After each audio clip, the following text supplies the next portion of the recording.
दोस्तों इस वीडियो में हम हेल्थ इंश्योरेंस पॉलिसी के ऊपर पूरा डिस्कशन करेंगे और साथ में एक सवाल के ऊपर यह भी डिस्कशन करेंगे कि आज की डेट में बेस्ट कंपनी कौन सी है जहां से हमें अपने लिए हेल्थ इंश्योरेंस पॉलिसी परचेज करनी चाहिए। अब ये जो सवाल है ना कि बेस्ट हेल्थ इंश्योरेंस कंपनी कौन सी है, इस सवाल पर आने से पहले मुझे यह पता होना चाहिए कि जी हेल्थ इंश्योरेंस बेसिकली होता क्या। अब इस वीडियो की लेंथ भले ही कितनी बड़ी बन जाए, लेकिन इस वीडियो में हेल्थ इंश्योरेंस से रिलेटेड जितने भी सवाल बनते हैं और जो भी बातें आपको पता होनी चाहिए वो सारी इस वीडियो में हम डिस्कस करेंगे। इस वीडियो को कुछ इस तरीके से डिजाइन किया है कि सबसे पहले हम ये देखेंगे कि जी इंडिविजुअल पॉलिसी कौन सी होती है और फैमिली फ्लोटर में क्या डिफरेंस होता है। इसके अलावा एक बहुत बड़ी दिक्कत जो आज की डेट में हेल्थ इंश्योरेंस पॉलिसी में है वो क्या है कि लोग आंख बंद करके, एक तो लोगों को नॉलेज नहीं है, मान लो लोगों का किसी भी, मान लो कोई एक कस्टमर है उसका एक्सिस बैंक में अकाउंट है, ठीक है जी, वो एक्सिस बैंक में जाता है और एक्सिस बैंक में मान लो उसको कोई भी दूसरा काम था, मान लो चेक बुक इश्यू करानी थी या कोई भी दूसरा काम था, करंट अकाउंट से रिलेटेड काम था, वो मान लो बैंक की ब्रांच में गया, वहां पे बेफालतू में उसे कोई ना कोई हेल्थ इंश्योरेंस पॉलिसी चिपका दी जाती है। चलो मान लो आप इंश्योरेंस पॉलिसी चिपका भी रहे हो, मैं चिपकाना नहीं कहूंगा, हेल्थ इंश्योरेंस हमारी नीड है, लेकिन बैंक वाले गलती क्या करते हैं, उसको रिटेल पॉलिसी नहीं देंगे, उसको एक ग्रुप पॉलिसी दे देंगे। ये जो ग्रुप हेल्थ इंश्योरेंस पॉलिसी होती है ये हमारे कोई काम की नहीं होती है, समझ के बात को। ये तो उनके लिए अच्छी है जिनकी उम्र 60-65 साल से ज्यादा है, जिनको हेल्थ इंश्योरेंस कंपनीज जो है वो पॉलिसी इशू नहीं कर रही, उन लोगों के लिए ठीक है कि चलो ग्रुप हेल्थ इंश्योरेंस पॉलिसी ले ली। मैं देखता हूं कि बैंक वाले कोई यंग बंदा है उसको भी ग्रुप हेल्थ इंश्योरेंस पॉलिसी चिपका रहे हैं अपने टारगेट के चक्कर में। तो ये एक बहुत बेसिक डिफरेंस है कि जी रिटेल पॉलिसी और ग्रुप हेल्थ इंश्योरेंस पॉलिसी के बीच में फर्क क्या है। देखो पॉलिसी आप कहीं से भी लो, अपने जान पहचान वाले से लो, बैंक से लो, ऑनलाइन लो, डजंट मैटर, लेकिन हमें पॉलिसी तो रिटेल पॉलिसी लेनी है ना, तो फिर इसके बीच में एक बार थोड़ा सा डिफरेंस देखेंगे। अच्छा, इसके अलावा जितने भी और चीजें हैं जैसे नो क्लेम बोनस क्या होता है, रिस्टोरेशन बेनिफिट क्या होती हैं, जो भी चीजें एक एक करके बनेंगी ना हेल्थ इंश्योरेंस से रिलेटेड, वो सारी पहले समझेंगे, फिर अपने इस सवाल पे आएंगे कि जी आज की डेट में हेल्थ इंश्योरेंस के लिए बेस्ट कंपनी कौन सी है। अब एक बार वीडियो को स्टार्ट करते हैं बेसिक चीज से, ठीक है, बड़े आराम से चलूंगा चाहे वीडियो की लेंथ कितनी भी लंबी हो जाए, ठीक है जी। देखो सबसे पहला सवाल, बड़ी बेसिक सी बात कि ये हेल्थ इंश्योरेंस होता क्या है, ठीक है जी। हेल्थ इंश्योरेंस का सिंपली मतलब है कि मान लो लेट अस सपोज हमने आईसीआईसीआई लोम्बार्ड से एक हेल्थ इंश्योरेंस प्लान परचेज कर लिया। आप किसी का भी एग्जांपल ले सकते हो, मैं एक एग्जांपल ले रहा हूं, ठीक है। तो आईसीआईसीआई लोम्बार्ड का हमने एक हेल्थ इंश्योरेंस प्लान परचेज कर लिया, ठीक है जी। मान लो मैं कहता हूं कि मैंने अपनी हेल्थ पॉलिसी ही लेट अस सपोज 50 लाख रुपए की परचेज करी, मेरा जो सम इंश्योर्ड है वो 50 लाख रुपए है, ठीक है। उसके अगेंस्ट हर साल में एक बार कह लो, कुछ लोग साल में एक बार प्रीमियम देते हैं, कुछ लोग हर महीने एक प्रीमियम देते हैं, ठीक है। मान के चलो इसका साल का प्रीमियम 30,000 रुपीज बनता है कि साल में मैं 30,000 रुपए आईसीआईसीआई लोम्बार्ड को दूंगा, बदले में आईसीआईसीआई लोम्बार्ड मेरे को 50 लाख रुपए तक की मेरे हेल्थ इंश्योरेंस की प्रोटेक्शन मेरे को देगा, ठीक बात है। अब मान लो 1 जनवरी 2025 को मैंने ये पॉलिसी परचेज करी, अब कहीं से भी परचेज करी, ठीक है जी, 1 जनवरी 2025 को परचेज करी। अब कोई भी हेल्थ इंश्योरेंस पॉलिसी ये बोलती है कि पहले 30 डेज तक, अगर मान लो पॉलिसी परचेज करने के पहले 30 दिन के अंदर कुछ भी हो जाता है हेल्थ से रिलेटेड, किसी को हार्ट अटैक आ गया, किसी को किडनी का प्रॉब्लम हो गया, भगवान ना करे किसी को कुछ भी मेडिकल प्रॉब्लम आ जाती है, तो आपको 1 रुपया भी नहीं मिलेगा, आपको 1 रुपए का भी क्लेम नहीं मिलेगा, क्योंकि इंश्योरेंस कंपनी साफ बोलती है कि पहले 30 डेज तक, क्योंकि हो सकता है ना किसी ने जानबूझ के, मान लो किस कंपनी का कहना यह है कि मान लो किसी को ऑलरेडी किडनी से रिलेटेड प्रॉब्लम चल रही है और उसको डॉक्टर ने मान लो ये सजेस्ट किया है कि हम 20 दिन के बाद ऑपरेशन करेंगे, और उसने उस दौरान मान लो आपसे झूठ मूठ बोल के कि मैं फिट एंड फाइन हूं और हेल्थ इंश्योरेंस पॉलिसी ले ली, और उसके बाद 10-15 दिन बाद जब ऑपरेशन की डेट आई वो हॉस्पिटल में जाके लेट गया और बोला कि क्लेम तो कंपनी दे देगी। इसलिए हेल्थ इंश्योरेंस कंपनीज हर कोई ये बोलती है कि पहले 30 डेज तक आपको पॉलिसी लेने के पहले 30 दिन तक अगर कुछ भी दिक्कत आती है तो कोई भी क्लेम नहीं मिलेगा। हाँ, लेकिन पहले 30 डेज के अंदर पॉलिसी लेने के बाद अगर मान लो किसी का भगवान ना करे एक्सीडेंट हो जाता है तो उस केस में क्लेम मिलेगा, क्योंकि वो सोच के थोड़ी बैठा है कि मैंने आज पॉलिसी ले ली, कल जाकर के मैं ट्रक के आगे पीछे आ जाऊंगा, समझ गए बात। तो पहले 30 डेज के अंदर एक्सीडेंट से रिलेटेड अगर कुछ भी होता है तो क्लेम मिलेगा, हेल्थ से रिलेटेड कुछ भी होता है तो क्लेम नहीं मिलेगा। अब जब हम पॉलिसी परचेज कर रहे हैं, मान लो 1 जनवरी 2025 के दिन जब हम पॉलिसी परचेज कर रहे हैं, तो इससे पहले जो मान लो अब हम आईसीआईसीआई लोम्बार्ड से पॉलिसी ले रहे हैं, तो आईसीआईसीआई लोम्बार्ड की टीम हमारे को टेलीकॉल करेगी, मतलब फोन करेगी और पूछेगी क्या आपको कोई प्री एग्जिस्टिंग डिजीज है। अगर मान लो आपका ब्लड प्रेशर हाई रहता है, आप बीपी की दवाई खा रहे हो, काफी लोग सोचते हैं कि नहीं नहीं यार बीपी की दवाई तो है, किसको क्या पता चलता है, कभी कभी खाता हूं कभी कभी नहीं खाता। झूठ नहीं बोलना, जो प्रॉब्लम है, छोटी मोटी भी सही, अगर पास्ट में कुछ सर्जरी हुई है जिसका आज कोई रिलेशन नहीं है, आज आप एकदम फिट एंड फाइन फील करते हो, वो भी चीज आप बताओगे। आप कोई भी चीज अपनी इंश्योरेंस कंपनी से छुपाओगे नहीं। क्योंकि रीजन क्या है, काफी लोग क्या करते हैं कि मान लो किसी को अब बीपी शुगर इंडिया के अंदर आम है, अब ब्लड प्रेशर भी ऐसा है कि बहुत से लोग ऐसे हैं कि आज गोली ले ली, कल 4-5 दिन नहीं ली, फिर बीपी बढ़ जाता है, फिर ले लेते हैं। अक्सर लोग ऐसा करते हैं। तो वो सोचते हैं कि मैं कौन सा बीपी का पेशेंट हूं, छोड़ना नहीं बताऊंगा तो कौन सा इसको पता चल रहा है। लेकिन कल को भगवान ना करे ऐसे ही पेशेंट को कुछ हार्ट से रिलेटेड प्रॉब्लम आ जाती है और वहां डॉक्टर ये मेंशन कर देता है कि बीपी जो है वो मान लो पिछले 4-5 साल से है, 2021 से है, ऐसा कुछ लिख देता है। ठीक है जी। अब हार्ट से रिलेटेड प्रॉब्लम आई, मान लो 25 लाख रुपए का आपका बिल बैठ गया, आप एडमिट हुए, सब कुछ हो गया, तो उस केस में आपको 1 रुपए का भी क्लेम नहीं मिलेगा। रीजन कि आपको तो बीपी की प्रॉब्लम थी, वहां डॉक्टर ने मेंशन कर दिया और उसने पकड़ लिया जो क्लेम पास करने वाला है। तो कहने का मतलब छोटी सी चीज आपने छुपाई और आपको क्लेम नहीं मिलेगा। फिर फायदा क्या हुआ, मान लो मैंने 50 लाख रुपए की पॉलिसी भी ली, हर साल मैं 30,000 रुपए प्रीमियम भी भर रहा हूं और मेरे को अल्टीमेटली क्लेम भी ना मिले। तो मोटी बात, अगर आप स्मोकर हो तो स्मोकर हो, अगर आप अल्कोहल पीते हो तो पीते हो, ओकेजनली पीते हो, आप समझ रहे हो बात को, ओकेजनली पीते हो उस चीज को नहीं बताना, या तो पीते हो या नहीं पीते हो। ठीक है जी। अगर स्मोकर हो, ओकेजनल स्मोकर कुछ नहीं होता, या तो स्मोकिंग करते हो या फिर नहीं करते हो, तो कुछ भी आपको छुपाना नहीं है अपनी हेल्थ से रिलेटेड। ठीक है। तो ये होगी एक मोटी कहानी। ठीक है, कि पहले 30 दिन तक आपको कोई क्लेम नहीं मिलेगा। अच्छा, फिर मान के चलो एक चीज और है कि जब हम पॉलिसी ले रहे हैं तो मान लो कोई कहता है कि मेरे को लेट अस सपोज किडनी से रिलेटेड प्रॉब्लम है, कि मान लो कुछ भी किडनी से रिलेटेड प्रॉब्लम हो सकती है।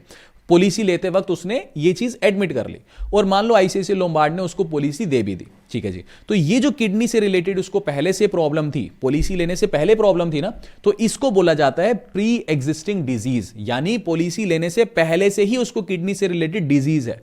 तो जो प्री एग्जिस्टिंग डिजीज होती है ना, तो हर एक कंपनी इसके लिए एक वेटिंग पीरियड रखती है। ठीक है, कोई कंपनी बोलती है 3 साल का, कोई कंपनी बोलती है 4 साल का, कोई कंपनी बोलती है 2 साल का। ठीक है जी। तो अब मान लो let us suppose ICICI Lombard कहती है कि हमारा वेटिंग पीरियड 4 साल का रहेगा किसी भी प्री एग्जिस्टिंग डिजीज के लिए। अब मान लो, ये एक एग्जांपल ले रहा हूं बस मैं, ठीक है, ऐसा नहीं कि वो 4 साल ही देती है, बस एग्जांपल लेके समझा रहा हूं। तो मान लो अगर किसी को किडनी से रिलेटेड प्रॉब्लम है और प्री एग्जिस्टिंग डिजीज का वेटिंग पीरियड 4 साल है, तो आज हमने 2025 में पॉलिसी ली है, तो 2029 तक, ठीक है, 1 जनवरी 2029 तक अगर उसे किडनी से रिलेटेड कुछ भी दिक्कत आएगी तो कोई भी पैसा क्लेम का नहीं मिलेगा। हां, अगर हार्ट से रिलेटेड प्रॉब्लम आ गई तो उसे क्लेम का पैसा मिल जाएगा। 2029 के बाद वेटिंग पीरियड ओवर हो जाएगा, फिर चाहे किडनी से रिलेटेड प्रॉब्लम आए, किसी से भी रिलेटेड प्रॉब्लम आए, तो उसको जो है क्लेम मिलेगा। अगर आप प्री एग्जिस्टिंग डिजीज बताते हो तो आपका प्रीमियम थोड़ा सा बढ़ जाएगा। मान लो नॉर्मल फिट बंदे के लिए 30,000 का प्रीमियम था, तो इस केस में अगर किडनी से रिलेटेड प्रॉब्लम है तो फिर शायद हो सकता है वो 45,000 का प्रीमियम कर दे, 40,000 का कर दे, वो डिपेंड करता है कि आपकी हेल्थ की कंडीशन क्या है। तो थोड़ा प्रीमियम बढ़ जाएगा, लेकिन हाँ, आप एक सेफर साइड पे आ जाओगे। तो ये आप एक बेसिक ढांचा समझे अभी आप कि पॉलिसी होती क्या है। अब उसके बाद हम समझते हैं कि अलग अलग पॉलिसीज होती कैसे हैं। देखो, 2 तरह की पॉलिसी होती है, एक होती है इंडिविजुअल पॉलिसी, ठीक है जी, और एक होती है फैमिली फ्लोटर। अब मान लो मैं अपने एग्जांपल लेके चलता हूं, मेरी फैमिली के अंदर सबका मैंने एक तरह से पॉलिसी परचेज की हुई है। ठीक है, मेरे पास जैसे अब मेरी एज 31 ईयर है, मेरी वाइफ की एज 30 ईयर है और मेरी गुड़िया है वो 4 साल की है। तो हमने अपना एक फैमिली फ्लोटर बना रखा है। ठीक है जी, हम तीनों एक ही पॉलिसी के अंडर हैं और इस पूरे ग्रुप की जो टोटल कवरेज है वो हमने 50 लाख रुपए की ले रखी है। ठीक है जी। अच्छा, फैमिली फ्लोटर का फायदा क्या है कि प्रीमियम थोड़े से सस्ते पड़ जाते हैं। भी देखो, अगर मान लो मैंने तीनों के लिए 50 लाख ले रखा है, लेट अस सपोज मैं तीनों के लिए अलग अलग 15-15 लाख रुपए की पॉलिसी लेता, भी अपनी पॉलिसी 15 लाख की अलग लेता, वाइफ की अलग लेता और अपनी गुड़िया की 15 लाख की अलग पॉलिसी लेता, तो तब भी मेरे को टोटल लगभग 45 लाख रुपए बैठ जाता, लेकिन उसका प्रीमियम महंगा पड़ता। अब क्योंकि मैंने एक ग्रुप बना लिया फैमिली फ्लोटर के अंदर और ये 50 लाख रुपए की पॉलिसी ले ली, तो रिलेटिवली मेरा जो प्रीमियम अमाउंट है वो मेरे को सस्ता पड़ रहा है। अच्छा, अब फैमिली फ्लोटर किन के लिए अच्छा है? जब आप एक यंग लोगों का ग्रुप बनाते हो ना, जहां पे डिजीज होने के चांसेस ना के बराबर हैं, तो उनके लिए फैमिली फ्लोटर अच्छा है।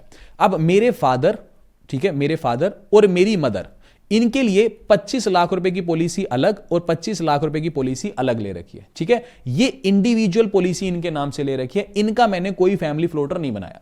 अब एक सवाल ये आता है कि आपने अपने फादर, मदर, मैं खुद, मेरी वाइफ और मेरी डॉटर, इन सबका मिलाकर के फैमिली फ्लोटर क्यों नहीं बनाया? भाई इकट्ठा 1 करोड़ का ही फैमिली फ्लोटर बना लेते।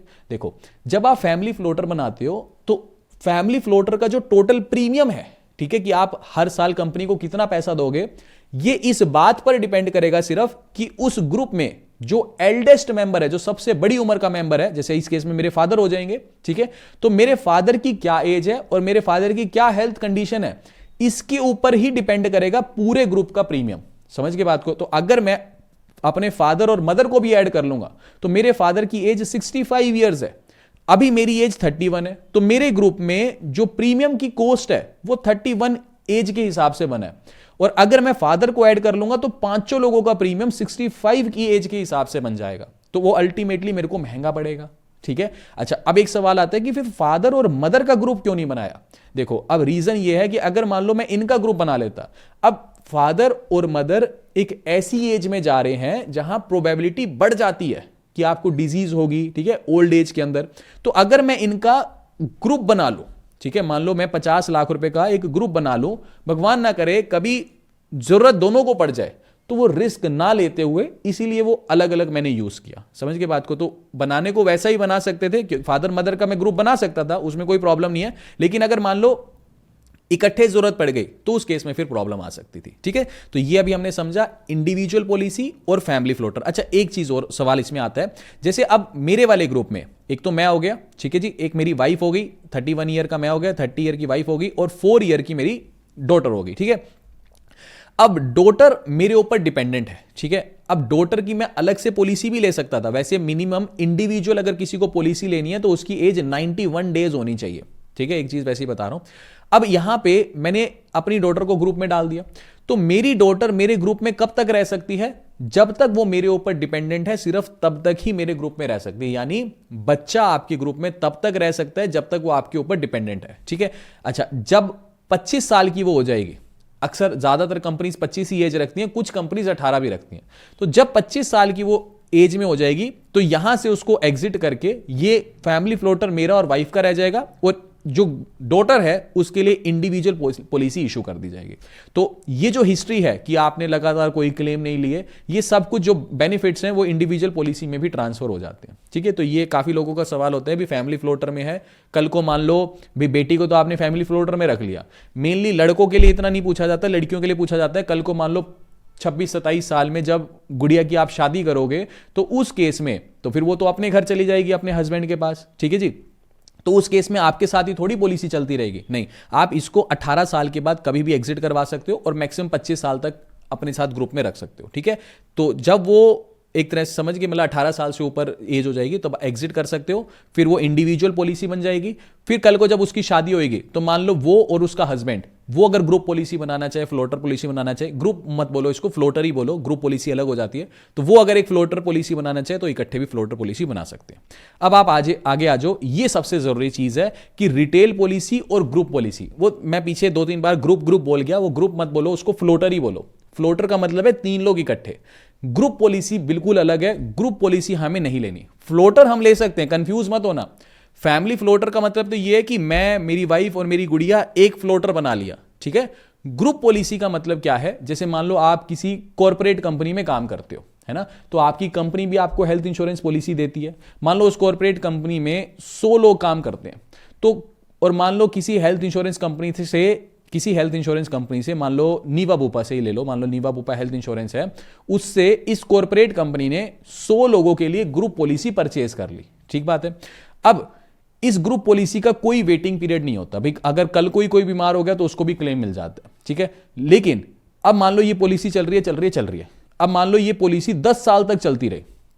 ठीक है जी, 10 साल के बाद आपकी कॉर्पोरेट कंपनी मान लो बंद हो गई, या मान लो आपकी कॉर्पोरेट कंपनी और नीवा बुपा का टाई अप खत्म हो गया, तो फिर आप इस पॉलिसी को ये नहीं कह सकते कि इस पॉलिसी को मैं पोर्ट करके मान लो मैं आदित्य बिरला में शिफ्ट करना चाहता हूं, तो वो पोर्टेबिलिटी अलाउड नहीं होती ग्रुप पॉलिसी के अंदर। 10 साल मान लो आपने इस पॉलिसी को चलाया, ठीक है, जो भी आपने प्रीमियम भरा, कुछ कंपनी ने प्रीमियम भरा, वो 10 साल आपने चलाया, उसका जो नो क्लेम बोनस है वो कुछ भी यहां पे ट्रांसफर नहीं होता। तो जब तक यहां पे चल रही है सो चल रही है। चलो कॉर्पोरेट के लिए तो एक अलग कहानी है। काफी बार क्या होता है कि मान लो, जैसे एक एग्जांपल लेता हूं, मैं किसी बैंक का नाम नहीं ले रहा, बस एक एग्जांपल से समझा रहा हूं, बैंक मतलब बस एग्जांपल ही ले रहा हूं। मान लो जैसे एक्सिस बैंक है, एक्सिस बैंक का टाई अप है आदित्य बिरला के साथ। ठीक है जी, आदित्य बिरला के साथ। एक तो आप as a customer direct Aditya Birla की वेबसाइट पे जाते हो, आदित्य बिरला के ऑफिस में जाते हो और आदित्य बिरला से डायरेक्ट पॉलिसी परचेज करते हो, ये बोल के कि मेरे को रिटेल पॉलिसी चाहिए, ठीक है। और वैसे तो वो आपको रिटेल ही पॉलिसी देगा, तो वो आपको रिटेल पॉलिसी दे देगा, दैट्स इट, ठीक है, कि आपके नाम से ही पॉलिसी इशू कर दी। तो रिटेल पॉलिसी आपने मान लो 10 साल चलाई, नो क्लेम बोनस मिलता रहा आपको, है ना, वो जितने भी बेनिफिट्स हैं, मान लो 10 साल बाद आप कहते हो आदित्य बिरला से मैं टाटा के अंदर अपनी पॉलिसी को ट्रांसफर करूंगा, तो आप आराम से इस पॉलिसी को पोर्ट करा सकते हो। लेकिन आप एक्सिस बैंक में गए और एक्सिस बैंक का टाई अप है आदित्य बिरला के साथ। अब बैंक वाले एम्प्लॉयज क्या होता है ना, देखो एक तो कस्टमर को भी इतनी नॉलेज नहीं है, कस्टमर जाके झिटपिट करता है कि नहीं नहीं यार इतना ज्यादा प्रीमियम थोड़ी है, दूसरी कंपनी का तो कम प्रीमियम है, आपका प्रीमियम ज्यादा है, ऐसा है वैसा है। तो बैंक वाला कहता है ले बेटा प्रीमियम कम चाहिए तो ग्रुप पॉलिसी चिपका देता है, भी कम प्रीमियम, हमसे कम किसी का प्रीमियम नहीं, आप भी खुश हो जाते हो क्योंकि नॉलेज नहीं है। ग्रुप पॉलिसी में क्या है कि बैंक अपने मान लो 10,000 कस्टमर के लिए, 5,000 कस्टमर के लिए, जितने भी कस्टमर का एक ग्रुप बना लेता है, ठीक है। वो आदित्य बिरला से एक पूरी ग्रुप पॉलिसी परचेज कर लेगा। अच्छा, मान लो आप उसके कस्टमर हो तो आपको वो पॉलिसी दे दी, ऐसी दूसरे कस्टमर को दे दी, तीसरे को दे दी, मतलब हजारों कस्टमर को वो पॉलिसी दे दी, ये ग्रुप पॉलिसी दे दी, ये रिटेल पॉलिसी नहीं ग्रुप पॉलिसी दे दी। अब ग्रुप पॉलिसी का नुकसान क्या होता है कि जब तक ये टाई अप चल रहा है एक्सिस बैंक और आदित्य बिरला का, तब तक चल रहा है, लेकिन जिस दिन ये टाई अप खत्म हो गया तो ये पॉलिसी भी नल एंड वॉइड हो गई। फिर आप मान लो इस पॉलिसी को 20 साल चला चुके हो, मान के चलो, ठीक है, और जब आपने पॉलिसी ली थी तब आप फिट एंड फाइन थे, लेकिन इन 20 सालों के अंदर आपको काफी सारी हेल्थ की प्रॉब्लम्स भी आ गई। अब 20 साल के बाद आपकी खड़े पैर पॉलिसी खत्म हो गई, नल एंड वॉइड होगी, आप इस पॉलिसी को दूसरी कंपनी में पोर्ट भी नहीं करवा सकते। समझ के बात को, ना यहां पे IRDAI काम करेगा, तो यहां पे ना आप दूसरी कंपनी में पोर्ट करा पाओगे क्योंकि दूसरी कंपनी आपको लेगी नहीं, क्योंकि अब आपके ऊपर कोई ना कोई डिजीज चल रही है। तो यहां पे ये चैलेंज आ जाता है ग्रुप पॉलिसी के अंदर। अगर हमारे पास रिटेल पॉलिसी है तो उसे मैं कभी भी कहीं पे भी पोर्ट करा सकता हूं, मेरा नो क्लेम बोनस, मेरे रिस्टोरेशन बेनिफिट, जो भी चीजें हैं वो मैं जब पोर्ट करूंगा तो मेरे साथ चलेंगी। अच्छा, अब पता कैसे करें कि ग्रुप पॉलिसी कौन सी है और रिटेल पॉलिसी कौन सी है? देखो, ये मेरी पॉलिसी है, ICICI लोम्बार्ड की है, ठीक है। यहां प्रोपोजर नेम देखो, प्रोपोजर नेम में क्या लिखा हुआ है, मिस्टर अंकित मदान, ठीक है। बाकी मेरा एड्रेस है, ये सारी चीजें बाकी छोड़ दो। तो प्रपोजर नेम में अंकित मदान लिखा हुआ है, तो ये एक रिटेल पॉलिसी है। अगर मान लो आप पॉलिसी ले रहे हो और प्रपोजर नेम में लेट अस सपोज मैंने इसको ICICI लोम्बार्ड से डायरेक्ट परचेज किया, लेकिन अगर मान लो मैं ICICI बैंक में जाता और ICICI बैंक के काउंटर पे जाके बोलता कि मेरे को एक पॉलिसी दो, अब ICICI बैंक का ऑब्वियस सी बात है अपनी ही कंपनी ICICI लोम्बार्ड के साथ टाई अप है, लेकिन अगर मान लो वो मेरे को ग्रुप पॉलिसी इशू कर देते तो यहां प्रपोजर नेम में ICICI बैंक लिखा होता। समझ के बात को, यहां अंकित मदान लिखा हुआ है ना, तो यहां ICICI बैंक अगर लिखा होता प्रपोजर नेम में तो फिर ये एक ग्रुप पॉलिसी होती। तो यहां से आपको देखना है।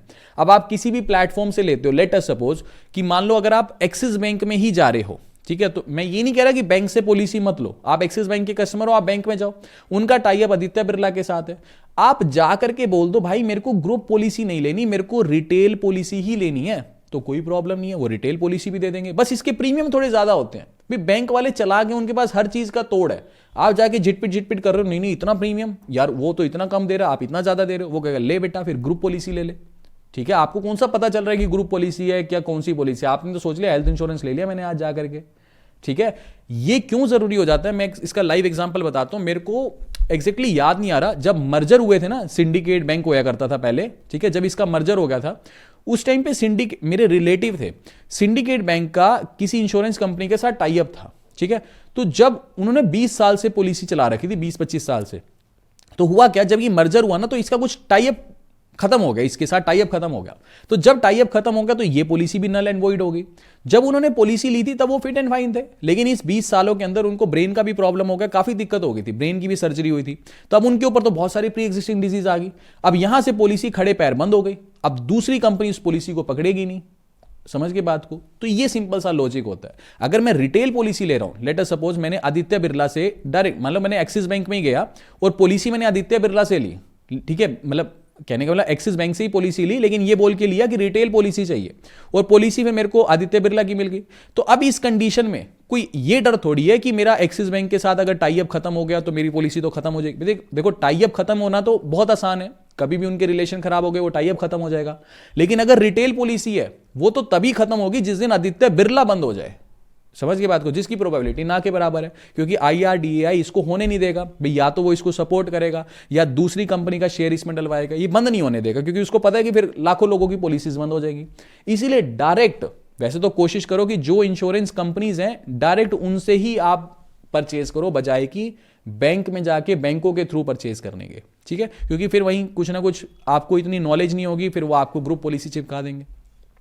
और हेल्थ इंश्योरेंस के अंदर देखने की क्या चीज है कि नेटवर्क हॉस्पिटल क्या है। देखो सिंपल सी चीज है, अभी हम ये देख रहे थे ना कि बेस्ट हेल्थ इंश्योरेंस कौन सी है, अब हम उसके पैरामीटर्स को देखेंगे। बेस्ट हेल्थ इंश्योरेंस चूज करने के लिए मुझे किन किन चीजों का ध्यान देना है।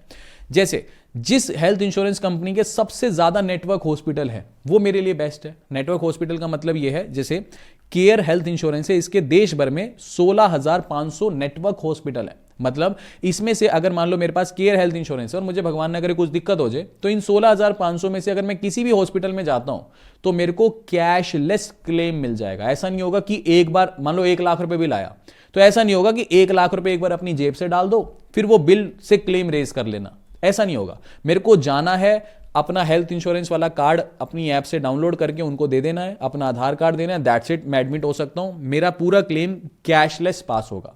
तो जिस कंपनी के सबसे ज्यादा नेटवर्क हॉस्पिटल, मेरे लिए वही अच्छा है। लेकिन इसमें भी एक कैच है, देखो अब ऐसे अगर देखूं तो केयर हेल्थ इंश्योरेंस के सबसे ज्यादा नेटवर्क हॉस्पिटल है पूरे देश में, लेकिन मान लो किसी का घर दिल्ली NCR में है, तो वो ये चेक करे कि दिल्ली NCR में किस कंपनी के सबसे ज्यादा नेटवर्क हॉस्पिटल है। समझ के बात को, जैसे अगर मैं केयर, ये देखो मैंने ऊपर लिस्ट लगा दी देश भर में कितने कितने इनके वो है, नीचे मैंने लिस्ट लगा दी कि दिल्ली NCR के अंदर किस कंपनी के कितने नेटवर्क हॉस्पिटल है। अब वैसे पूरे देश में केयर के सबसे ज्यादा है, लेकिन दिल्ली NCR के अंदर सिर्फ 650 हैं, इससे ज्यादा तो फिर ये स्टार हेल्थ के ही है 900, फिर उससे भी जैसे मान लो अब ये आदित्य बिरला के 820 हैं। समझ के बात को, तो ये भी देख लेना कि आप जिस शहर में रहते हो उस शहर में किस कंपनी के सबसे ज्यादा है, क्योंकि प्रोबेबिलिटी तो यही है ना कि अगर कुछ हुआ तो आप अपने शहर में एडमिट हो गए, ठीक है।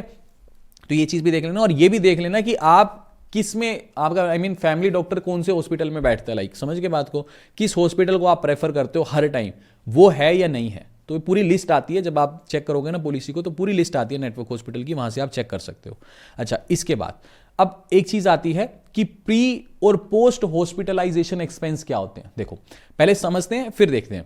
जैसे मान लो किसी को हम एग्जांपल ले रहे थे कि किसी को किडनी का प्रॉब्लम है और इसकी कुछ सर्जरी वर्जरी होनी है मान लो, तो ऐसा थोड़ी होगा कि इसको कुछ ना कुछ दर्द हुआ, ये हॉस्पिटल गया और डॉक्टर बोलेगा कल आ जाना, लेट जाना, आपका ऑपरेशन कर देंगे। छोटी मोटी दिक्कत थोड़ी है भाई, ऑब्वियस सी बात है, इसकी कुछ ना कुछ पहले दवाई चलती रही होगी और ये डॉक्टर को दिखाता रहा होगा, फिर डॉक्टर ने कहा होगा दवाइयां असर नहीं कर रही, चलो जी ऑपरेशन करना पड़ेगा।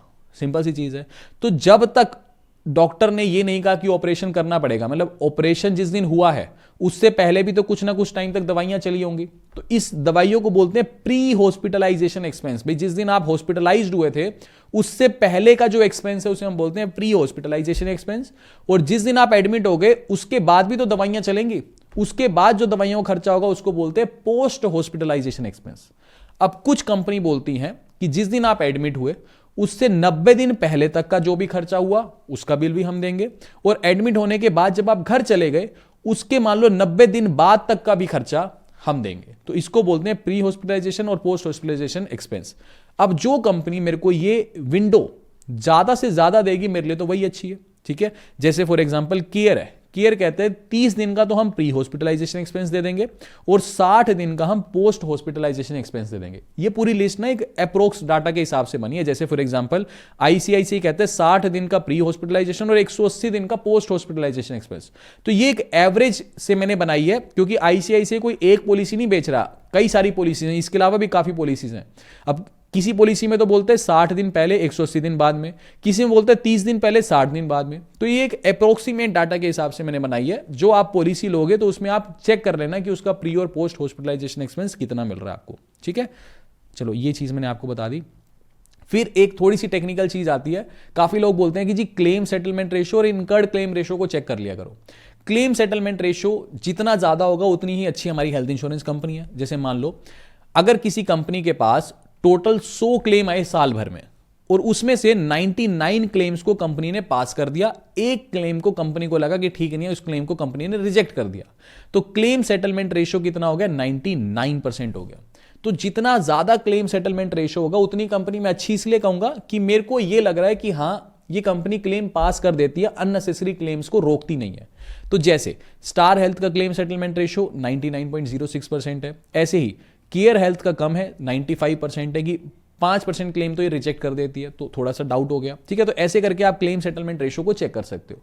इनकर्ड क्लेम रेशो क्या होती है कि ये बोलते हैं कि मान लो कंपनी ने टोटल प्रीमियम 100 करोड़ रुपया कलेक्ट किया साल भर का, और उसमें से मान लो 80 करोड़ रुपया क्लेम्स देने में खत्म कर दिया। भाई इसके अलावा भी कुछ एक्सपेंस तो है ही कंपनी का, 80 करोड़ रुपए क्लेम्स दे दिए, तो इसका इनकर्ड क्लेम रेशो कितना हो गया? 80%। अब इस केस में मैं ये नहीं कह सकता कि जितना ज्यादा इनकर्ड क्लेम रेशो होगा उतनी अच्छी कंपनी है।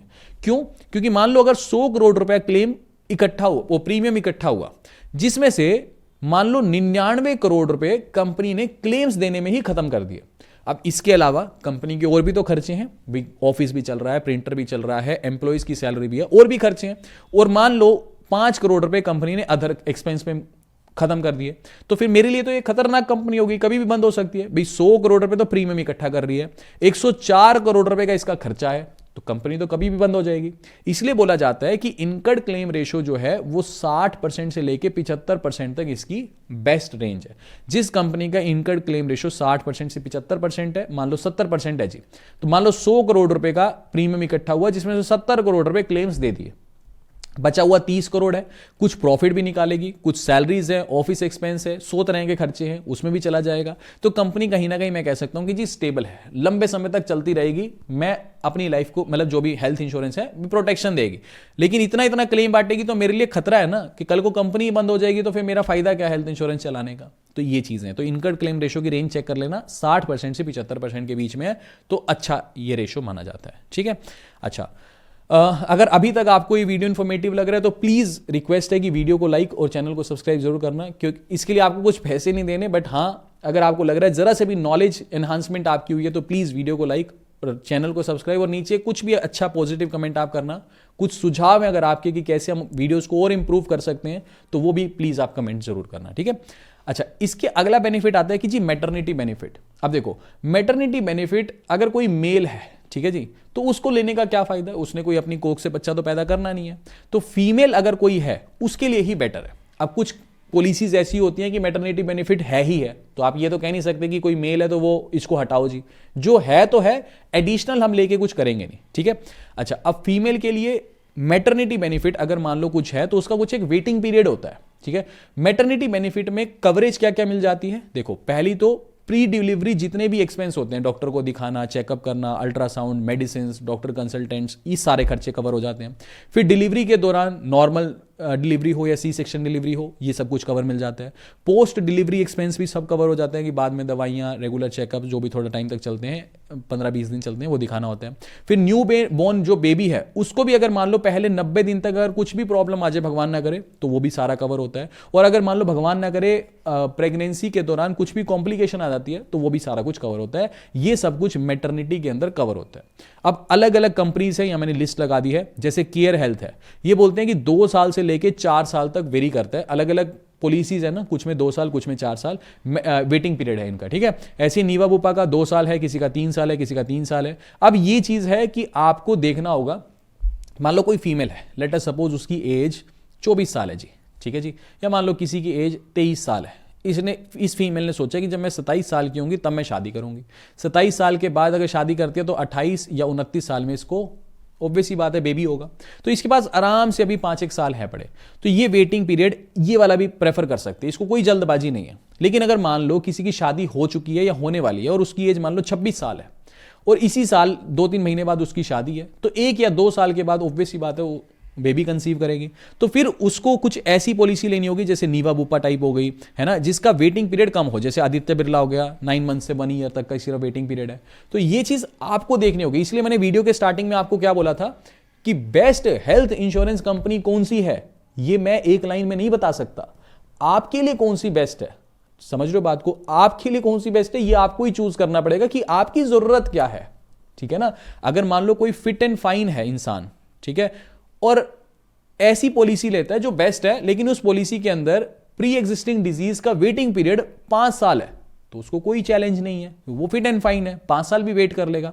लेकिन मान लो अगर किसी को बीपी, हाई ब्लड शुगर, कुछ ना कुछ ऐसी दिक्कत है, प्री एग्जिस्टेंट डिजीज है, वो एक ऐसी पॉलिसी ले रहा है जिसका वेटिंग पीरियड 5 साल है प्री एग्जिस्टेंट डिजीज का, तो उसके लिए तो इससे बकवास डिसीजन कुछ नहीं हो सकता। हालांकि ये चाहे कितनी भी अच्छी कंपनी हो, लेकिन उसके लिए तो ये बकवास डिसीजन है ना। उसके लिए तो कौन सी कंपनी बेस्ट रहेगी? उसके लिए तो वो कंपनी बेस्ट रहेगी जिसका वेटिंग पीरियड 1 या 2 साल हो, या फिर अगर कोई ऑलरेडी बीमार है तो फिर वो बैंक से ग्रुप हेल्थ इंश्योरेंस पॉलिसी ले सकता है। ठीक है, जो ग्रुप हेल्थ इंश्योरेंस पॉलिसी है ना, उसका बेनिफिट बस यही है कि उसके अंदर या तो वेटिंग पीरियड होता ही नहीं है, या फिर वेटिंग पीरियड 6 महीने या फिर 1 साल का ही होता है। ये ग्रुप हेल्थ इंश्योरेंस पॉलिसी का एक प्लस पॉइंट हो जाता है। या फिर ग्रुप हेल्थ इंश्योरेंस पॉलिसी, मान लो किसी की एज 60 साल से ज्यादा है, डायरेक्ट अगर आप किसी इंश्योरेंस कंपनी के पास जा रहे हो कि जी रिटेल पॉलिसी दे दो, तो वो नई पॉलिसी इशू नहीं करते। ऐसे केस में अगर आप ग्रुप हेल्थ इंश्योरेंस पॉलिसी लेते हो तो फिर आपको ग्रुप हेल्थ इंश्योरेंस पॉलिसी मिल जाती है। ठीक है, अगर आप 60 साल से ज्यादा हो तो इन लोगों को थोड़ा एक फायदा हो जाता है। लेकिन अगर आप यंग हो, फिट हो, तो फिर हम ग्रुप हेल्थ इंश्योरेंस पॉलिसी क्यों ले? हम तो नॉर्मल रिटेल पॉलिसी ही लेंगे ना। तो ये सारी चीजें हैं। अच्छा, फिर कुछ एक चीजें और हैं, जैसे रिस्टोरेशन बेनिफिट। ये चीज आपको देखनी है। रिस्टोरेशन बेनिफिट का सिंपल मतलब ये होता है कि मान लो किसी के पास 50 लाख रुपए की पॉलिसी है, इसको हेल्थ इंश्योरेंस से रिलेटेड कुछ प्रॉब्लम आ गया, मान लो किडनी से रिलेटेड, खर्चा आ गया मान लो 30 लाख रुपए। अब मान लो दोबारा एक और डिजीज होगी हार्ट से रिलेटेड, खर्चा आ गया 30 लाख रुपए।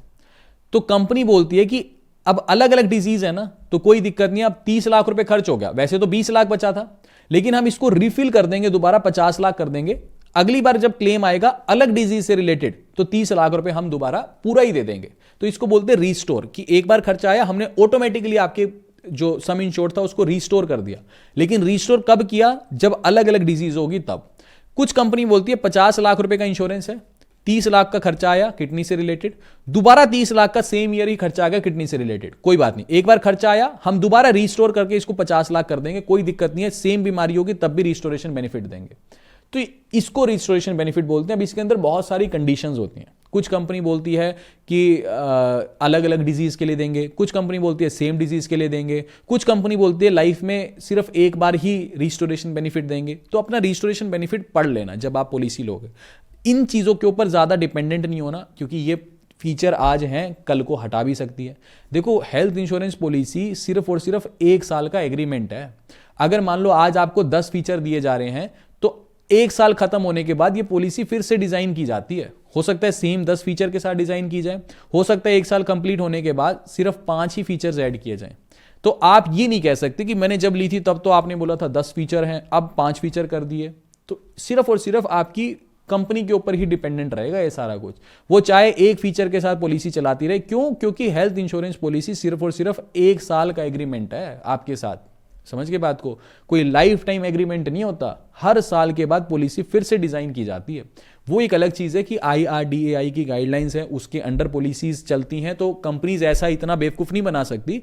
बट छोटे मोटे चेंजेस दीज आर अलाउड। ठीक है, तो यहां पे ये चेंजेस अलाउड हैं। और रिस्टोरेशन बेनिफिट की अगर हम बात करें, तो ये जो चीजें हैं ना, ये अट्रैक्ट करने के लिए है आज की डेट में। 5-6 साल बाद ये है या नहीं है, ये डजेंट मैटर। अच्छा, मेन हमें क्या करना है? हमें अगर अपने आप को सेफ रखना है तो हमें जो बेस कवर है ना, वो ज्यादा लेना होगा। अगर हम, कई लोग क्या करते हैं, 5 लाख रुपए का सिर्फ बेस कवर ले लेंगे, उसके ऊपर टॉपअप ले लेंगे या सुपर टॉपअप ले लेंगे 50-50 लाख रुपए का। समझ के बात को? क्यों? क्योंकि बहुत सस्ता पड़ता है ना ये टॉपअप या सुपर टॉपअप। अपनी पॉलिसी सिर्फ 5 लाख के लिए, अब पूरी पॉलिसी बहुत सस्ती पड़ गई। लेकिन ये टॉपअप और सुपर टॉपअप आज तो है, लेकिन 5 साल के बाद हैं या नहीं है, हट जाएं, या फिर इनके प्रीमियम भी बहुत ज्यादा हाई कर दिए जाए, इसका हम कुछ नहीं कह सकते। इससे बढ़िया ये है कि इन सारी चक्रों से रिस्टोरेशन बेनिफिट मिल रहा है, नहीं मिल रहा है, छोड़ दो। टॉपअप, सुपर टॉपअप बहुत सस्ता मिल रहा है तो ले लो, वरना इनके ऊपर डिपेंडेंट मत हो। आपको क्या करना है? सबसे पहली चीज, आप अपने लाइफस्टाइल के हिसाब से देखो कि अगर मान लो आप जिस हॉस्पिटल में जाओगे आपको लगता है 5 लाख में काम चल जाएगा, या आपकी पॉकेट अलाउ करती है। पहली चीज तो पॉकेट से ऊपर नहीं जाना। आपको लगता है मेरे लिए 5 लाख का क्लेम बहुत है, बहुत है, लेकिन आपको यह लग रहा है कि मेरे को 50 लाख रुपए का हेल्थ इंश्योरेंस तो चाहिए ही चाहिए। लेकिन मैं क्या करता हूं, 5 लाख का बेस प्लान ले लेता हूं, साथ में 45 लाख का टॉपअप या सुपर टॉपअप ले लेता हूं। नहीं, बहुत गलत डिसीजन है। हमें 50 लाख रुपए का ही बेस प्लान लेना है। ये टॉपअप सुपर टॉपअप के चक्रों में मत पड़ो तो ज्यादा अच्छी बात है। बहुत सस्ता मिल रहा है तो ले लो, लेकिन 50 लाख की नीड है तो 50 लाख का ही बेस प्लान लेंगे फिर हम। ठीक है जी। तो ये चीज को आपको ध्यान रखना है, क्योंकि ये बेस प्लान ही आपके साथ चलेगा और चीजें आपके साथ नहीं चलने वाली, ठीक है। अभी मैं टॉपअप सुपर टॉपअप भी समझाता हूं आपको। इसके अलावा एक कोपे क्लोज होता है। कोपे का मतलब ये होता है कि 20% पैसा आप दोगे, बाकी पैसा इंश्योरेंस कंपनी देगी अगर आप बीमार हो जाओ, तो ये लेना नहीं चाहिए। नो क्लेम बोनस, गाड़ियों में जैसे होता है ना 10%, मान लो कोई किसी की 50 लाख की पॉलिसी है, कोई क्लेम नहीं आया, तो अगले साल ऑटोमेटिकली 55 लाख रुपए का सम इंश्योर्ड हो जाएगा, तो 10% आपको नो क्लेम बोनस मिल गया, ठीक है। बाकी ये ओपीडी कवर करने हैं कि नहीं करने, ये आपके पास ऑप्शन होता है, ठीक है, तो ये आप कर सकते हो। ये बेसिक सी चीज़ें हैं। देखो टॉपअप और सुपर टॉपअप ये होता है, जैसे इस एग्जाम्पल में हमने लिया था कि 5 लाख की बेस पॉलिसी है प्लस 20 लाख रुपए का या तो टॉपअप ले लिया या फिर 20 लाख रुपए का सुपर टॉपअप ले लिया। टॉपअप ज्यादा काम का नहीं होता, अगर लेना ही है तो फिर सुपर टॉपअप ही लो। देखो जैसे मान लो, पहले टॉपअप समझा देता हूं। मान लो 5 लाख की पॉलिसी है, कोई बीमार हो गया और 3 लाख का खर्चा आया, तो ठीक है, यहां 5 लाख जो बेस पॉलिसी है उसमें से 3 लाख यूज हो जाएंगे, 2 लाख रुपए अब हमारे पास बेस पॉलिसी में रह गए, प्लस 20 लाख रुपए का टॉपअप है। फिर दोबारा इस साल वो बंदा फिर से बीमार हो गया और 4 लाख रुपए का खर्चा आ गया। अब क्योंकि जो 4 लाख का खर्चा दोबारा आया है वो बेस जो कवर है उससे कम ही है, ठीक है, तो आप अपने टॉपअप को यूज ही नहीं कर पाओगे। तो 2 लाख रुपए आपके बेस प्लान में से लग जाएंगे और 2 लाख रुपए आपको अपनी जेब से देने पड़ेंगे, ठीक है। टॉपअप कब काम करता है? जब आपका सिंगल क्लेम 5 लाख रुपए से ज्यादा का होगा ना, तब टॉपअप एक्टिवेट होगा, उससे पहले टॉपअप एक्टिवेट ही नहीं होगा। अगर यही दूसरा क्लेम 4 लाख की जगह 6 लाख रुपए का होता ना, तो फिर 2 लाख रुपए जो आपके यहां बचे थे वो ये यूज हो जाते और 4 लाख रुपए टॉपअप में से यूज हो जाते। सुपर टॉपअप हमेशा एक्टिव हो जाएगा जब आपका बेस प्लान खत्म हो जाएगा, तो सुपर टॉपअप एक्टिव हो जाएगा। जैसे 5 लाख का बेस प्लान था, 20 लाख का सुपर टॉपअप था, ठीक है। तो पहली बार 3 लाख रुपए का खर्चा आया तो बेस प्लान में से खर्च हो जाएंगे 3 लाख रुपए, 2 लाख रुपए बेस प्लान में बच गए और 20 लाख रुपए का सुपर टॉपअप बच गया। दोबारा खर्चा आया 4 लाख रुपए का, तो 2 लाख रुपए बेस प्लान में से खर्च हो जाएंगे, 2 लाख रुपए अब सुपर टॉपअप में से खर्च हो जाएंगे, तो 18 लाख रुपए यहां बच जाएंगे। तो अगर लेना ही है तो सुपर टॉपअप लो, टॉपअप लेने का कोई फायदा नहीं होता। अच्छा, ये सारी चीजें खत्म होगी ऑलमोस्ट। और एक चीज और है, फटाफट बताता हूं। मान लो अगर किसी को क्लेम रेस कर रहे हैं, तो क्लेम कैसे रेस करते हैं? जैसे अभी मेरी मदर की पॉलिसी थी, तो यहां उनको आई का ऑपरेशन हुआ था, तो छोटा सा कैटरेक्ट का था, तो ऑलमोस्ट ये 43,000 के आसपास बिल बना था। तो करना क्या होता है, सारी हॉस्पिटल की कॉपी उठाओ, जो बिल विल है सबकी फोटो खींचो, ठीक है, ये सारी की फोटो खींच ली, फिर ऐसे ये फोटो खींच ली, ये फोटो, जितने भी बिल हॉस्पिटल में बने हैं, ठीक है, रिपोर्ट्स वगैरह सबकी फोटो खींच लो। इसके अलावा एक वो मेरे पास पेपर है नहीं है, इसके अलावा जो रिसेप्शन होता है ना हॉस्पिटल का, वहां जाओ, बोल लो मेरे को क्लेम रेज करना है, तो वो एक फॉर्म देते हैं, ठीक है, वो फॉर्म आपको फिल करना होता है। उस फॉर्म के डॉक्टर आपका साइन कर देता है, जिस डॉक्टर ने करा होता है सारा, ठीक है, जो भी, ठीक है, एडमिट जहां पे भी होते हो, वो साइन कर देगा, हॉस्पिटल की स्टैंप लग जाएगी, एक उसकी फोटो और होती है, ठीक है, ये सारे बिल उसकी फोटो, ठीक है। ये सब कुछ करने का ये फोटो खींचोगे। जैसे हम मदर की जो पॉलिसी थी वो भी आईसीआईसीआई लोम्बार्ड की थी। देखो मैं किसी को प्रमोट नहीं कर रहा, मेरी पॉलिसी आईसीआईसीआई, मैंने पहला एग्जांपल भी ले लिया था ना आईसीआईसीआई लोम्बार्ड का। काफी लोग कमेंट कर देते हैं कि नहीं आईसीआईसीआई से पैसे लिए, ऐसा कुछ नहीं है भाई, मैं कुछ प्रमोशन नहीं कर रहा, जिसकी मर्जी लो, जहां से आपको सस्ती पड़े। मैंने क्या बोला स्टार्टिंग में, कमेंट आते हैं ना, दिल दुखता है। इतनी जेन्युइन वीडियो बनाने के बाद भी फिर कमेंट कर देते हैं कि आईसीआईसीआई पे, ऐसा कुछ नहीं भाई। मैंने स्टार्टिंग में क्या बोला, आपके ऊपर डिपेंड करता है कि आपकी क्या नीड है ना, कि आप किसी को प्रॉब्लम है तो वो वेटिंग पीरियड देखेगा, किसी को फिट एंड फाइन है तो ज्यादा वेटिंग पीरियड भी मिलेगा तो भी चलेगा। तो मैंने स्टार्ट, इसलिए मैं कुछ बिल्कुल न्यूट्रल वीडियो बना रहा हूं, जहां से आपको सही लगे, आपकी नीड के हिसाब से आप वहीं से पॉलिसी लोगे, यहां से ऐसा कुछ भी नहीं है, ठीक है। अच्छा, फिर क्लेम कैसे रेज होता है? जैसे ये इनकी एप्लीकेशन है IL टेक केयर करके, ठीक है, इंश्योरेंस की। तो वहां जाओगे, वहां ऑप्शन आएगा रेज क्लेम का, रेज क्लेम पे क्लिक करोगे, पूरी पॉलिसी खुल जाएगी, ठीक है। जैसे 31,50,000 रुपए का, 25 लाख की पॉलिसी थी, वो नो क्लेम बोनस ले लेकर के अभी सम इंश्योर्ड 31,50,000 तक पहुंच गया। यहाँ रेज क्लेम पे दोबारा क्लिक कर देंगे। फिर ये बेसिक सी डिटेल भरनी होती है, जैसे मतलब मैंने पॉलिसी अपने नाम से लेकर, मदर की पॉलिसी है लेकिन पेमेंट मैं करता हूँ, ठीक है, तो इसलिए यहाँ पे मेरा मोबाइल नंबर और ये सारी डिटेल दिखा रहे हैं, मेल आईडी, यहाँ एड्रेस वगैरह सब डालेंगे। कौन सा एक्सपेंस है, प्री और पोस्ट हॉस्पिटलाइजेशन है, नहीं, हॉस्पिटल में एडमिट हुए थे, नहीं, सिंगल डे गए, क्योंकि जाकर के ही हो जाता है सेम डे, ठीक है, 20 मिनट की सर्जरी होती है छोटी सी, तो ये ओपीडी के अंदर आ जाएगा। फिर हॉस्पिटल का नाम, pin code, state, city, date of admission, date of discharge, ठीक है, कब एडमिट हुए, कब छुट्टी हुई, ये सब बेसिक अमाउंट, क्लेम अमाउंट कितना है, जैसे 43,000 रुपये हो गया, वो डाल देंगे, ठीक है जी। फिर ये सारी detail, bank account number, IFSC code, जिस बैंक अकाउंट में आप पैसे लेना चाहते हो, अपना पैन कार्ड, ये सारी डिटेल डालेंगे। फिर यहाँ सारे डॉक्यूमेंट अपलोड कर देंगे, जो फोटो खींची थी ना, जैसे पेमेंट रिसिप्ट जितनी भी थी उसकी अपलोड कर देंगे। एक कैंसिल चेक की फोटो अपलोड करनी होती है, होती है, जिस अकाउंट में पैसे चाहिए, ठीक है। फिर फाइनल बिल, हॉस्पिटल के बिल अपलोड कर देंगे, मेडिसिन के कोई बिल हैं वो अपलोड कर देंगे, सब कुछ करके प्रोसीड कर देंगे। व्हाट्सएप पे नोटिफिकेशन आ जाएगी कि आपका जो एक क्लेम नंबर है, ये मैंने ब्लर कर रखा है बेसिकली, ठीक है। तो ये क्लेम नंबर आपका रेज हो गया, 8 दिन के अंदर अंदर आपको जो है जो क्लेम मिल जाएगा, ठीक है। एक चीज़ और है, अब बात आती है कि पॉलिसी को कंपेयर कहां से करें, ठीक है। देखो एक प्लेटफॉर्म, ये जो पॉलिसी बाजार है ना, यहां से आप चेक कर सकते हो। मैं थोड़ा सा आपको समझा देता हूं। ये पॉलिसी बाजार का लिंक डिस्क्रिप्शन में दे दिया मैंने वैसे कंपैरिजन के लिए, बाकी अगर आपको जहां से लेनी है वो आप ले लेना। अब जैसे यहां पे पॉलिसी बाजार की साइट पे आएंगे तो एक बार हम हेल्थ इंश्योरेंस पे चले गए। ये बस मैं आपको एक फिल्टर लगाना सिखा रहा हूं, ठीक है। यहां से लो ना लो डजेंट मैटर, ठीक है। आपको जहां से लेनी है, खुद लेनी है, आपकी जान पहचान का कोई बंदा है, वहां से ले सकते हो, ठीक है। ये एटलीस्ट आप यहां से कंपैरिजन कर सकते हो, ठीक है, कि आपको कौन सी पॉलिसी, जैसे मैंने एक बार बताता हूं मैं आपको, ठीक है। जैसे मान लो यहां मेरी डिटेल मैंने डाल दी, ठीक है। ये सारी की सारी डिटेल्स एंटर करने के बाद, ठीक है, एक सेकेंड, जैसे ये पूछ रहा है सेल्फ, ठीक है, अपने लिए लेना चाहता हूँ, एक सेकंड, ये सेल्फ के लिए लेना चाहता हूँ।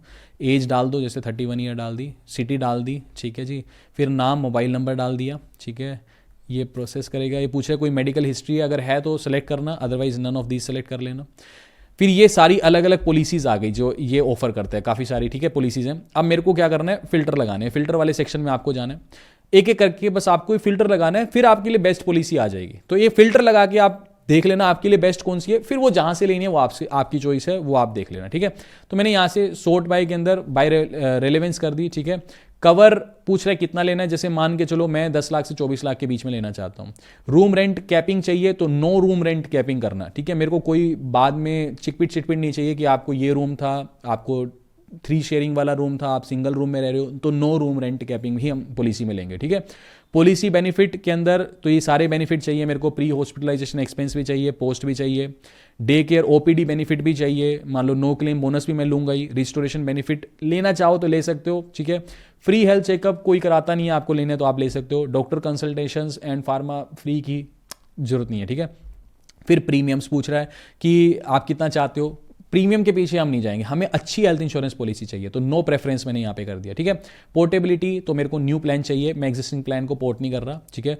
मैटरनिटी कवर कोई प्रेफरेंस नहीं है, हो सकता है कोई मेल ले रहा है। अगर मान लो किसी की शादी होने वाली है तो वो 2 ईयर सेलेक्ट कर सकता है, समझ गए ना बात को। तो अभी हम कोई प्रेफरेंस सेलेक्ट नहीं कर रहे, समझ गए ना बात की। वेटिंग पीरियड पूछ रहा है मैटरनिटी बेनिफिट के लिए, ठीक है। अच्छा, एग्जिस्टिंग डिजीज का वेटिंग पीरियड वही चीज़ है, मैं तो नो प्रेफरेंस सेलेक्ट कर रहा हूँ, क्योंकि अगर आप फिट एंड फाइन हो तो कोई दिक्कत नहीं है, क्या फर्क पड़ता है आपको वेटिंग पीरियड कितना मिल रहा है प्री एग्जिस्टिंग डिजीज का।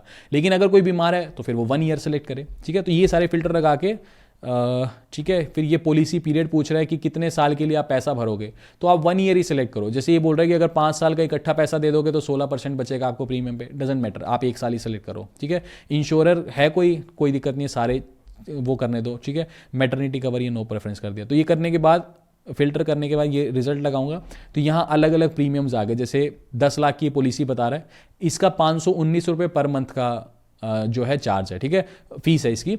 ऐसे ही इसका 10 लाख का सम इंश्योर्ड है और 543 रुपये फीस है।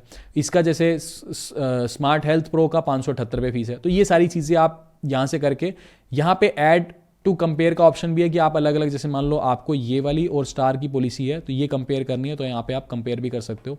कंपेयर करोगे तो इनके सारे फीचर्स आपको दिखाई देंगे, ठीक है। ये एक एक फीचर, जैसे जो मैंने अभी आपको समझाया ना, को पे, प्री हॉस्पिटलाइजेशन, पोस्ट हॉस्पिटलाइजेशन, तो ऐसे करके आप सारी चीज़ों को कंपेयर भी कर सकते हो, ठीक है। अगर मान लो, ये मैं आपको बस बेसिक बता रहा हूँ कि थोड़ा सा आप समझ जाओ कि पॉलिसी काम कैसे करती है, क्योंकि अगर मैं किसी जान पहचान वाले से भी लेता हूँ ना घर के आसपास, वो भी लूटने का काम करते हैं। एक सेकंड, ये मेरे को लग रहा है लैपटॉप बंद हो जाएगा, नहीं चलो ठीक है।